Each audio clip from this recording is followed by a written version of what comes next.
بسم الله الرحمن الرحیم. دا د 15مه سپارې دریم درس دی او د بني اسرائیل سوره چې 18مه سوره ده 30 تر 40 آیت ورسره همچنان ولولئ. ولا تنهرهما او مرټه ته هغوی دواړه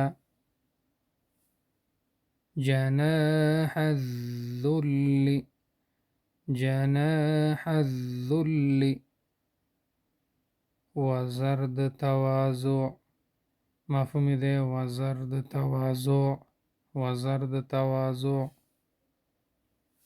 ربیانی مفهوم دی پاللی یم دواړو زه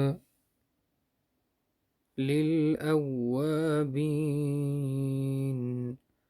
لپاره د رجوع کوونکو ولا تبذر تبذیرا مفهوم دی چې او اسراف مکوه اسراف کول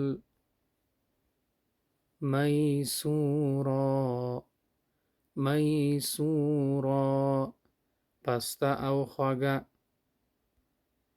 ملومه ملامت کړی شوی محسورا پښیمانه شوی املاق فقر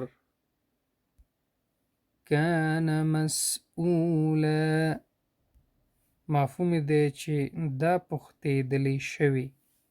امید دی دا درس هم زده شوی. نور دوستانو سره هم چانل شیر کړئ. الله مل شي.